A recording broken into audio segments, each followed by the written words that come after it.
महाभारत के भीष्म पितामह यानी कि एक्टर मुकेश खन्ना एक बार फिर अपने वीडियो के माध्यम से बॉलीवुड पर बरसते दिख रहे हैं। जी हाँ, शक्तिमान के पूर्व एक्टर यानी कि शक्तिमान में एक्टिंग किए मुकेश खन्ना ने अपने चैनल से एक वीडियो पोस्ट किया है जिसमें वो बॉलीवुड फिल्मों के टॉपिक को लेकर सवाल उठाते नजर आ रहे हैं। मुकेश खन्ना कहते हैं उन्हें ये बात परेशान करती है कि सिर्फ एक ही धर्म के बारे में ही फिल्मों में उल्टा सीधा क्यों दिखाया जाता है। मुकेश खन्ना ने इस बीच आमिर खान और अनुष्का की फिल्म पीके तो आपने देखा ही होगा, उस फिल्म को लेकर भी अपना गुस्सा जाहिर किया है। इसके अलावा उन्होंने अक्षय कुमार की आई एक फिल्म ओ माय गॉड पर भी अपना गुस्सा जाहिर किया है।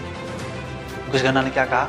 मुकेश खन्ना ने कहा, मैं इसका विरोध करना चाहता हूं और मैं अब खुश हूं कि कुछ लोग इस पर आगे आते हैं और बोलते हैं कि क्यों सिर्फ हिंदू धर्म को ही टारगेट किया जाता है। सवाल उठना चाहिए कि अगर आप हमारे धर्म के खिलाफ बोलते हो, पाखंड बताते हो हमारे धर्म को, तो आप दूसरे धर्मों के लिए क्यों नहीं बोलते? मुकेश खन्ना ने इस वीडियो को उनके फैंस से काफी अच्छा रिस्पॉन्स मिल रहा है। अब जैसा कि आपको पता है कि देश में इस समय काफ़ी बवाल मचा हुआ है और वो है कृषि बिल में जो संशोधन का बिल आया है कृषि कानूनों में, उस पर। जी हाँ, दूसरी खबर यही है कि नए कृषि कानूनों को लेकर हजारों किसान और किसान यूनियन पिछले 3 सप्ताह से ज़्यादा समय से दिल्ली के सिंधु बॉर्डर पर आंदोलन कर रहे हैं। इस कड़ाके की सर्दी ने आंदोलन को और भी तकलीफदेह बना दिया है। किसान सरकार से नए कृषि कानूनों को रद्द करने की मांग पर अड़े हुए हैं, तो वहीं 6 राउंड की बैठक के बाद भी इस पर कोई सहमति नहीं बन पाई। इस सर्द मौसम में सड़क पर डेरा जमाए किसानों और उनके आंदोलन को लेकर वरिष्ठ पत्रकार ने एक पोस्ट लिखा है। जी हाँ, वरिष्ठ पत्रकार कौन? रवीश कुमार जी। तो रवीश कुमार ने अपने इस फेसबुक पोस्ट में लिखा है, क्या लिखा है? उन्होंने लिखा है, सरकार ने किसान आंदोलन के खिलाफ भयंकर प्रचार युद्ध शुरू कर दिया है। किसान सम्मेलनों और प्रेस कॉन्फ्रेंस के जरिए कानून का प्रचार होगा। जल्दी ही सुरक्षा का एंगल किसान आंदोलन के आसपास खड़ा कर दिया जाएगा। चीन और पाकिस्तान का नाम लेकर किसान घिर गए, ऊपर से ठंड और सामने से प्रोपेगेंडा।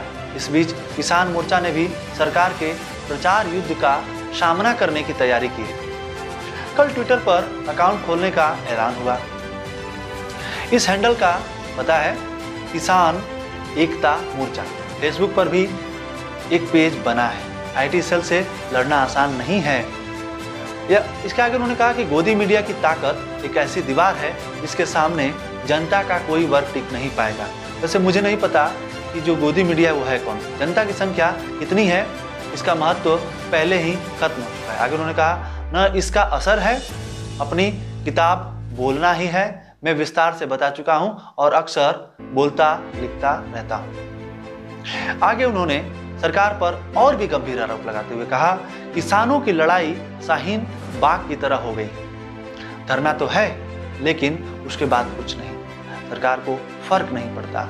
इसके पहले बेरोजगार लड़कर हिंदू मुसलमान में बंट चुके हैं। गांव में हिंदू मुसलमान की जो खेती हुई है उससे किसान अलग नहीं है। किसानों की लड़ाई अपने भीतर के बंटवारे से है। मुझे नहीं लगता है कि अब किसी भी वर्ग में इतनी बौद्धिक ताकत बची है कि वह आईटी सेल और गोदी मीडिया के प्रोपेगेंडा से लड़कर अपने भीतर के बंटवारे को बांट सके। जनता अपना जनतापन हार चुकी है, हार कर अपना हार बना चुकी है। ये वो जनता है जो अपनी हार का हार पहनकर घूम रही है। अब मुझे नहीं पता कि वो ऐसा क्यों करते हैं। वैसे इतना जहर कहाँ से लाते हैं रवीश जी? अरे जनता कहीं नहीं बटी है, हम सब हिंदू मुस्लिम अभी भी भाई भाई। काहे आम जनता को घसीट रहे हैं, गोदी मीडिया और सरकार को बोलते हैं। अच्छा, चलिए अगली खबर पर चलते हैं। पिछले दिनों फॉर्मेट प्रोस्टेट के खिलाफ जब कंगना रनौत ने आवाज उठाई थी तो पंजाबी सिंगर दलजीत दोसांझ कंगना को 2 टूक जवाब देते हुए दिखे। मामले में ग्लोबल आइकॉन यानी कि प्रियंका चोपड़ा ने भी ट्वीट किया था। दलजीत दोसांझ के साथ कंगना रनौत की ट्विटर वॉर शुरू हो गई थी। इसके बाद अब कंगना ने दिलजीत और प्रियंका चोपड़ा से फिर से पंगा लेने का मन बना लिया भैया। और कंगना ने दिलजीत और प्रियंका से पूछा है, क्या पूछा है कि इस सारे खेल से अब तक जितना नुकसान हुआ है उसकी भरपाई कौन करेगा। यानी जो किसान आंदोलन कर रहे हैं उससे जो नुकसान हुआ है अर्थव्यवस्था का, उसकी भरपाई कौन करेगा। कंगना के इस पोस्ट को देखकर लोगों ने रिएक्शन देना भी शुरू कर दिया। इस बीच एक यूजर ने लिखा, प्रियंका चोपड़ा अब अपना आलीशान बंगला बेचेंगी और सारी भरपाई कर देंगी। जैसा कि हम जानते हैं कि प्रियंका अच्छी खासी मोटी रकम कमाती है। ये एक व्यंग है।